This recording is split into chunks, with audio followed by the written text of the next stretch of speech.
Hello, this is the Happy Families Podcast and our last tricky question of the year. Every Tuesday on the Happy Families Pod, we answer your tricky questions. This one has a bit of a Christmas flavour. We're into December and we've got a question about cousins, catch-ups, Christmas and inconsistent values. What do you do when the kids are getting older? They're starting to notice that their cousins don't have the same rules that you have, and it's starting to create some tension. A tricky question for Christmas up next on the Happy Families Podcast. Stay with us. Hello, welcome to the Happy Families Podcast, where you get real parenting solutions every single day. This is Australia's most downloaded parenting podcast. How cool is that? We are Justin and Kylie Coulson. We're so glad that you've joined us for a tricky question. Oh, by the way, if you have a tricky question, we'll start answering them again next year. All you have to do is go to happyfamilies.com.au, scroll down to the podcast section, press the record button, start talking. It's that easy. Or you can send us a voice note to podcasts@happyfamilies.com.au. Questions about discipline and family life and well-being and stress and kids and finances and whatever it is that you'd like to ask.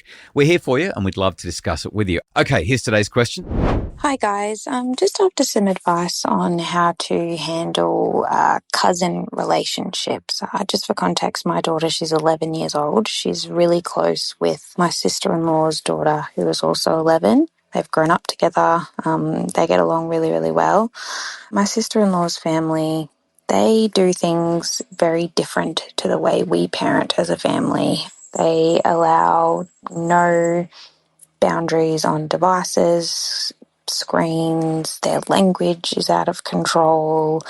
They also allow their eldest daughter to drink alcohol. She's only 14 years old. It's just a really hard relationship to kind of navigate because obviously I don't want to sever the relationship my daughter has with her cousin, but I also am worried about the implications of their behaviour going on to my daughter. Any advice on how I should navigate this, what I should do would be really, really helpful. Thank you.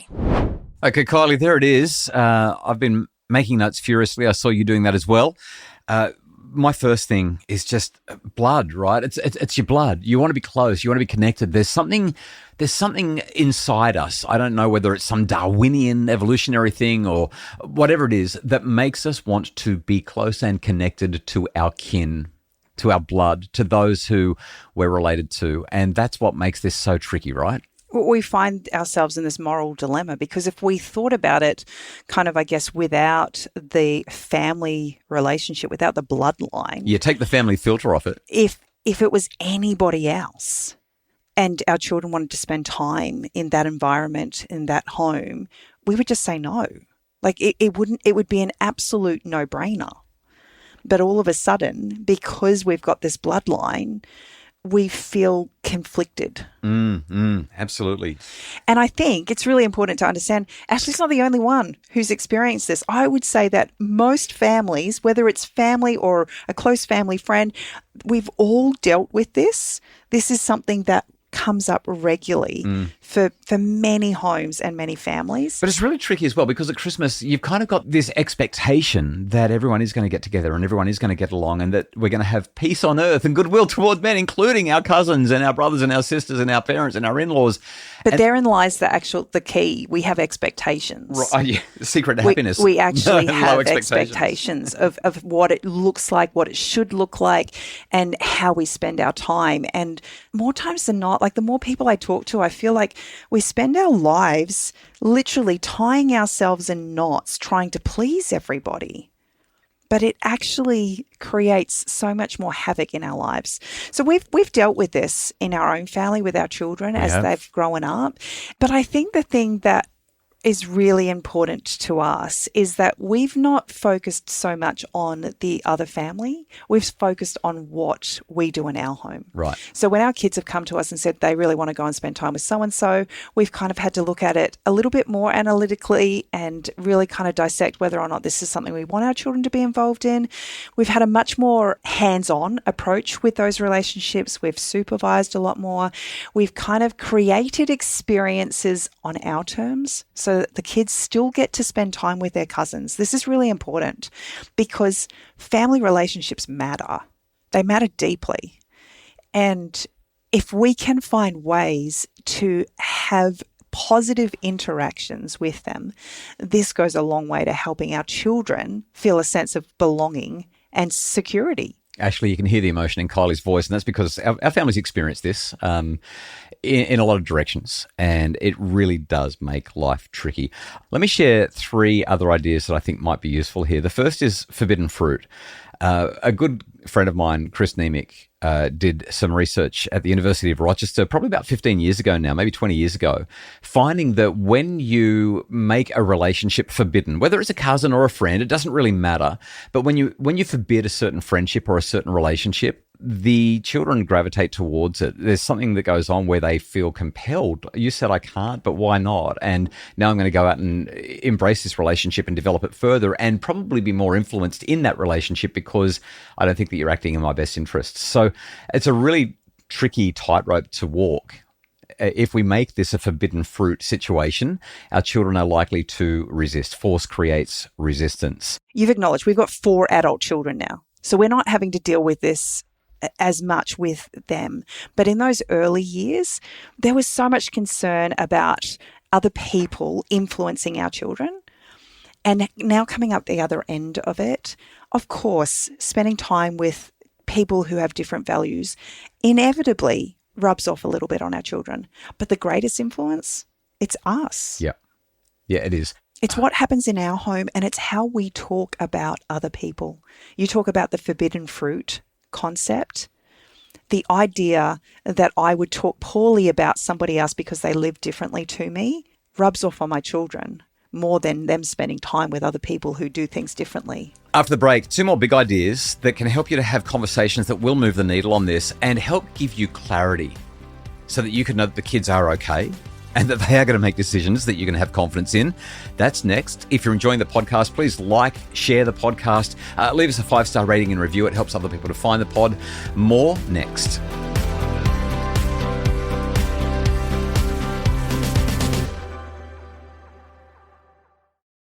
We're back. This is the Happy Families podcast. I think that one of the best things that we can do when these tricky situations arise is to preempt them by having a pre-arming conversation with the kids. So this is an exploratory conversation. Sit down with your child and say, hey, we're going to be catching up for Christmas with your cousins. And as you know, lately, there's been a little bit of conflict, a little bit of challenge around this. And I just want to know, what are you noticing? How's it making you feel? If we did that, how would you feel about things? So whether it's, you can talk about the screen limits or the language that they're using or the fact that the big kids are drinking alcohol. You can talk about any of those things, raise them if your child hasn't noticed them. Well, maybe not. I mean, if your child hasn't noticed them, then it's probably not a big deal for your child. It's a big deal for you. This it depends what it is. Yeah, probably. But by having this conversation, you don't have to start moralizing and pushing your child away. Instead, you're saying, what are you noticing? And when that happens, how does it make you feel? And what do you think would be an appropriate way to deal with it? And if we were doing it that way in our family, what do you think the outcome would be? Like, how does that sit? And that lends itself really nicely to that discussion you were talking about before, Kylie. Well, in every family, they have different rules and different ways of doing things. And we don't judge people for doing things differently to us, but we like the way we do things and we think that it's for your benefit. Our job is to protect you. And that's why we've got these rules. So simply having that exploration conversation can be all you need to do, because now the kids have come up with these ideas for themselves. They've thought it through for themselves, and they're making these value judgments for themselves. We're not feeding it to them and demanding that they do what we say. It's the whole need support, autonomy support approach. There's one more thing that I do want to emphasize, though, and this is where we'll wrap it up. If there are clear violations of appropriate moral boundaries, right? So let's say you've got 14-year-olds that are drinking alcohol, and this is just, I mean, if you listen to the podcast and you think it's a good idea, let me assure you it's not. The data on this from around the world now is abundantly clear. Kids who are given alcohol, even at special occasions by their parents, start to believe that parents endorse alcohol consumption. They believe that they can drink whenever they want. They're much more likely to drink to excess and drink more frequently, and they're much more likely to have alcohol-related problems as they get older. This is just not a recipe for positivity. So I would be saying, we know that they let their 12-year-old or their 14-year-old have a sip of beer or wine or whatever because it's Christmas, or a champers because we're having a champagne breakfast for Christmas morning. We know they let you do that, or they let their kids do that. We just have a really clear boundary around this. No, and this is the reason for it. But once you've emphasized that rule, once you've provided that clear boundary, and ideally you've brought them in on the conversation, then you emphasize there's no judgment here. We still love them. They're still our cousins. They're still our family. We do things differently, but that doesn't mean that we have to be mad at them or that we can't talk to them or that we have to ostracize ourselves or them in some way. We still love them and we still want to have a good relationship with them, so there's no judgment. I'd love to say we've always been that wise and that we've done everything right. And we have. Come on. But the things that we've learned through those experiences as we tried to navigate family life with our young children and in an effort to safeguard our children, often left family members feeling ostracized or judged harshly. And it was never our intention. Our only desire was to keep our children safe.